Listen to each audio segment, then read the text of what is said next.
Hey guys, so today I want to come and speak about healing the anxious, preoccupied, attachment style individual. Basically,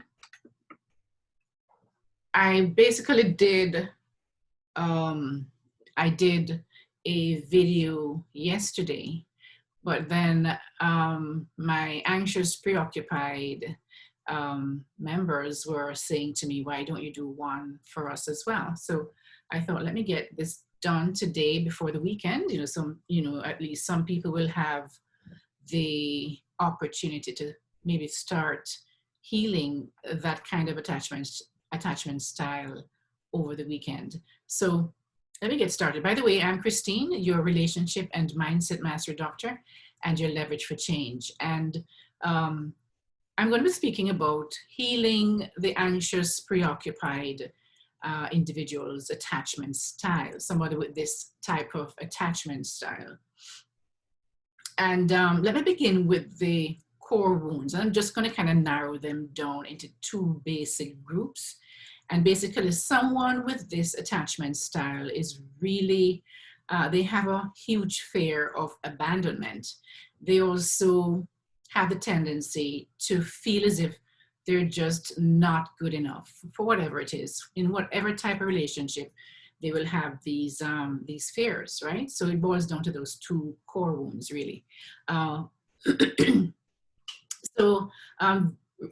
core wounds are, though? They are basically emotional imprints that were formed in their subconscious when they were children growing up, from the years of 0, from they were born till about age 8.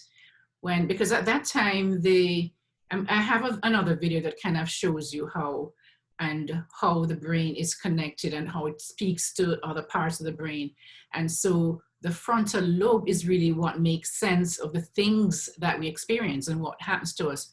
And usually at that time, at that level, basically what's happening is that you're kind of just experiencing these things, but you can't make sense of it until about 8, when the frontal lobe comes online, fully online. So what happens in that case is that, these things that happen, for example, say we're babies, right, or small children, and our caregivers we're crying and we need some attention, whether it be something that's urgent or whatever it is, but we need our parents' attention or caregivers' attention, and they're just nowhere to be found. So when they finally come now, we just cling on to them like a leech, and we don't want to let them go. And so when they leave again, when they have to leave again, we now start to cry and throw tantrums and outbursts and stuff like that, right? So that's basically how, a really simplistic way of describing how this attachment style is formed. The sad thing about it is it can be further concretized. Those kind of feelings of abandonment and feelings of not feeling good enough can be further concretized in relationships, adult relationships. Because remember, because you're looking at life, when you grow up, when you're growing up and you're having relationships, you're seeing everything through the lens of those feelings that you experienced as children, these fear of abandonment from those people and the feelings of not being good enough. And so this is now going to translate, these same feelings are going to be translated into your adult relationship, guys. And so you have to be really aware of it. The first step to healing is really awareness. If you're not aware of what is happening inside of you and why it is happening, then there's no way that you can hope to change it or even to manage it, all right? People with this attachment style are usually described as needy or clingy or, just needy. Those are the two words mostly that you hear. Somebody, they're so needy or they're clingy. And so the reason that you also want to change this attachment style as when you become aware of it and you realize it's really not working for you, you have to find a really strong why. And I believe one of those strong whys would be that you feel out of control in your relationships. You feel as if you can be easily manipulated in your relationships. You feel a sense of that you're just not worthy. You feel as if people think that you're crazy and unhinged, and you want to change those opinions of you, as because you also you also feel like you're unhinged, right? Because when these things are happening and you're exhibiting these behaviors, you're totally out of control. I mean, your logical mind has not even kicked in. You're still going back to those days as a child or in those other past relationships that these things happened, and you just automatically, because it's stored in your subconscious, it's an automatic response to if you feel that somebody's abandoning you or leaving you or whatever it is, just kind of like not making you feel valuable. You have an automatic response. And so you will go crazy, you'll throw tantrums, you'll do all kind of different things. You'll stalk people, you'll go to their work, their business, their home, places that they hang out. You will stalk their social media accounts. You'll be always on there. You'll try and seek out their friends because the friends are still connected to them. So you feel that in some way that you're still connected to them through their friends. These are things that people with this attachment style will do. And after a while, you feel your self-worth just dwindling and dwindling because you just feel like, oh my God, I just act so stupid and silly and ridiculous when I get into this space of where I feel like somebody's abandoning me, right? So your why has to be strong enough that you don't want this to be who you are anymore. You want to change this process and you want to really get a handle of it and actually change it. Now, remember, guys, that these behaviors were formed when you were young, right? And so if you're like 30, 40, 50 years old now, you've been responding to your challenges, your situations in this way automatically all the time, right?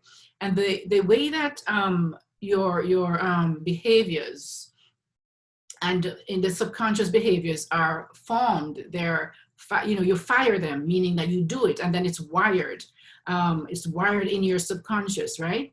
So it's a firing and wiring that's continuously doing it. The more often you do it, and the thing that really makes it wire and just dig deeper into your subconscious, guys, is the emotions that is elicited when you do these things. You know, I mean, when you are upset because you feel that somebody is abandoning you, you have these emotions. You have your stomach churning, your heart beating fast. You feel almost like a constriction in your chest.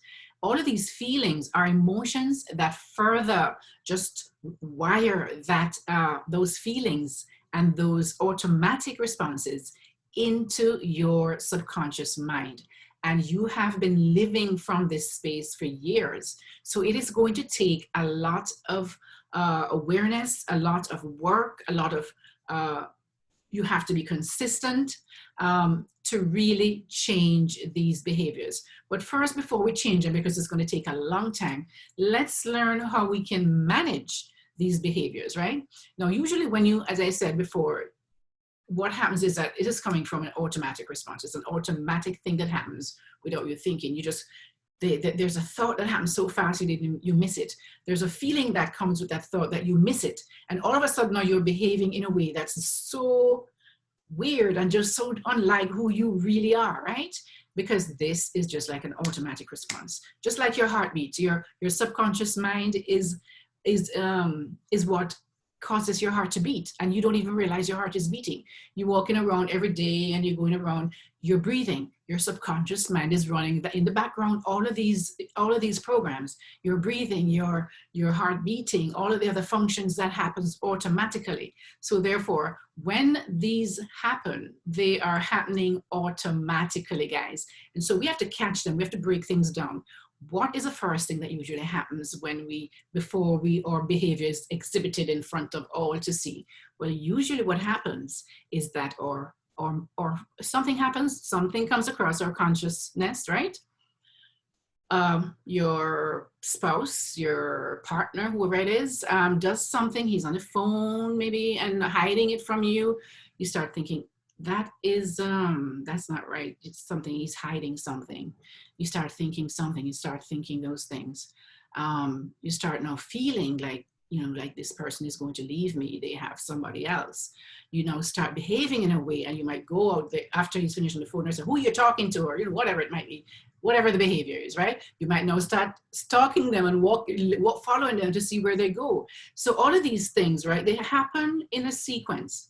But we are not, most of the times, we are unaware of the sequence because it's an automatic response. And so what we have to do is to break down those automatic responses into little tiny steps where they really occur, right? And so we're going to be very aware of our thoughts, be very aware of the meanings we give to those thoughts, which is going to create that feeling that we have, and which is going to determine how we respond or how we behave or react. Okay, because it's so fast, we're always reacting. We're not responding from a place of logical thought process, we are reacting. Okay, so when we do that, we have to know that is how you manage your thoughts, right? Because you have the process now, you have the tools to do that, but it requires that you do it on a consistent basis. This has happened, as I said, this has been happening, as I said, for years and years and years and years from you were a child, and maybe further concretized those and embed those subconscious responses from past relationships. But what I want to say to you is that those past relationships, you kind of attracted those because of how you responded, your thought processes. This is what you believed you expected to happen in relationships, all right? Because those are what you experienced as a child. And those were, you did not have the time or the capacity for your frontal lobe to now say, but is this true? Did that, is that really what that meant? We just accepted it to be true, all right? So before we, that is how we can now just manage, go away now, guys. Once you know that these things are happening, and if you still feel overwhelmed, what you do is excuse yourself or remove yourself from that situation, go for a walk, and just kind of process it. Do some deep breathing while you're walking, and that will kind of calm you down to really now respond in a more logical way, and not from an emotional standpoint, but from a more, logical way of thinking through these things, and are they true?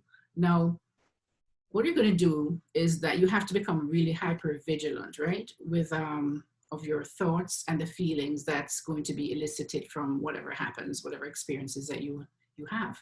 And as I said, when you start feeling that panic and that pain and that constriction in your chest and that weird feeling in your gut, and those, it's just like you're out of control, you're not thinking clearly, remove yourself from that situation. Take some time to breathe, to go for a walk, whatever it is that you feel that you have to do to calm down. Go and work out, whatever it is, right? But do not respond from that place, because whenever you respond from that place, you're always going to do it wrong.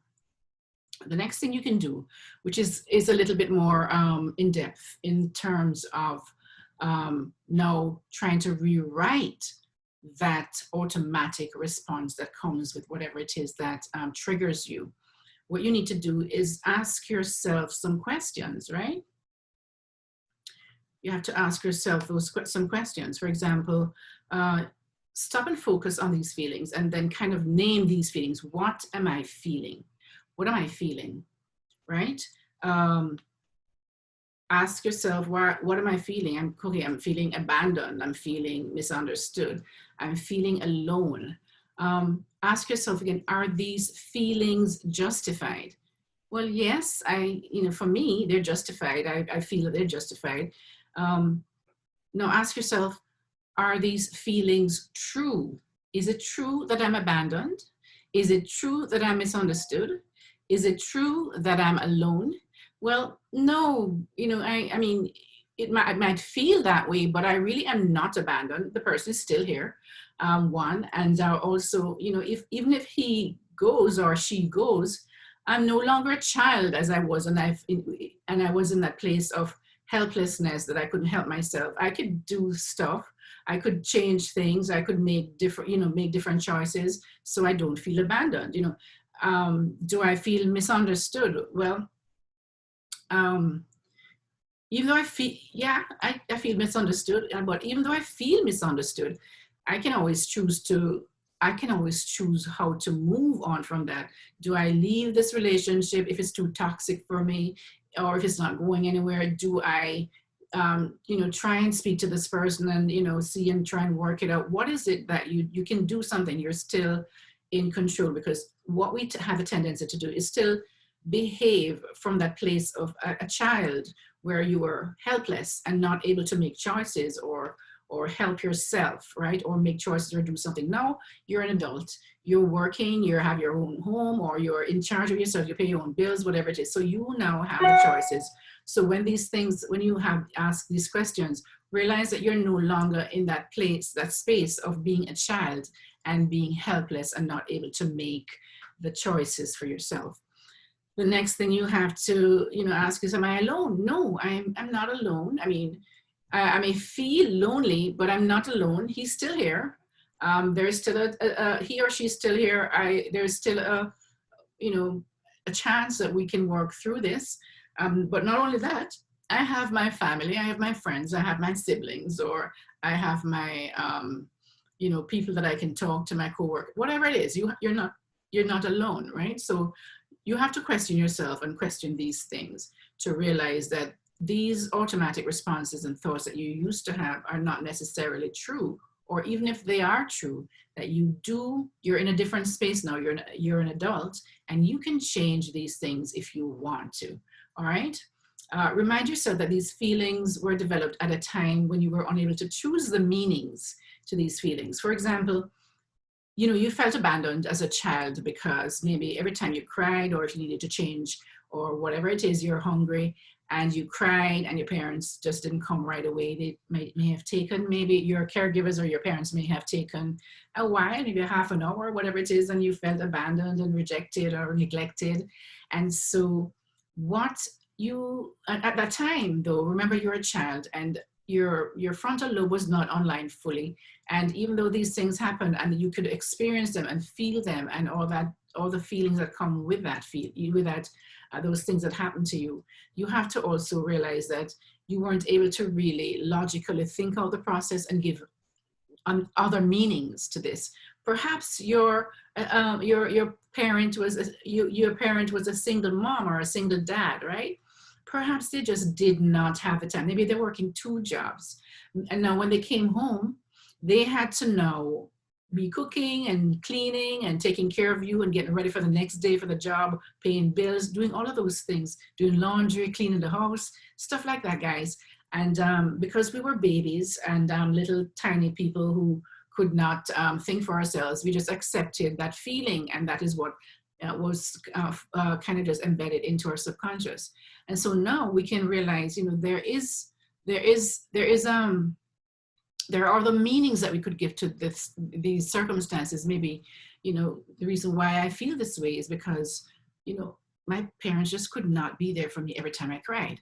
And it was difficult for me, but it was really through no fault of their own. They were doing the best that they could do with what they had at that time. So the other step you can take toward your healing is to, make a list of the things in your life that you are grateful for. Gratitude always is a very strong thing that can really reprogram your mind, because so far we've been thinking about the negative things, what we don't have and what happened to us, the bad things that happened to us. So now I want you can write a list of all the good things you have in your life, with your spouse, with your partner, in your relationships, with yourself, and just make a list of that. And you're going to use these now as affirmations. Make sure you choose things that really can generate a lot of strong emotions, because as I mentioned before, what rewires your brain or wires your brain in the first place is repetition, things happening over and over and over again, right? So the more it happens and the more emotion that is engendered when it is happening, right? That is when your you're now cementing and rewriting and reprogramming those subconscious beliefs that you had that caused you to act out in a certain way. So guys, these affirmations usually in the mornings, just after you wake up, and at night, just before you go to bed, are really the two best times to say these to yourself, and just focus on the emotions and the repetition. And even through the day, you can maybe record them and just listen to them as you go about your day, right? When you can. And the more you do that, repetition and emotion, repetition and emotion, repetition and emotion, that is when, after a while, you start seeing that you're responding in different ways, and not in the ways that you used to respond. Things are changing, things are getting better, that you're now attracting a different type of person because you're behaving in a different way. All right, guys. So the next thing as well is that there is a study done. There is actually proof that if a person with an anxious, preoccupied attachment style gets in a relationship with someone with who is oh my goodness, who is actually a normal person, which is the one again, whatever, I can't remember, just flew out of my brain like a bird. Anyway, so if you go in a relationship with someone who is really I don't know, we can figure that out. But anyway, so we have to be in a relationship where somebody will react normally to things. They didn't have all that problem when they were growing up. You know, like their parents was there for them. They're actually quite stable in how they behave in relationships. The sad part though, guys, is that because we're people who are anxious, preoccupied, usually end up being attracted to people who are dismissive, avoidant styles. But I'll go into that. I think I did something with that earlier, but I'll go into that in more depth in another video. In the meantime, I want you guys to try and now reprogram. Those of you who have this attachment style and recognize yourself in this video, please go ahead and start to reprogram those negative paradigms that you grew up believing, and that kind of basically ruled your life. I'm Christine, your relationship and mindset mastery doctor, and your leverage for change. Guys, I hope if you find this video helpful, please like, share, subscribe, and so that I can continue to make these videos. And I wish you a wonderful day, and take care of yourself from this COVID and all the things that are happening these days. All right, guys, take care. Bye.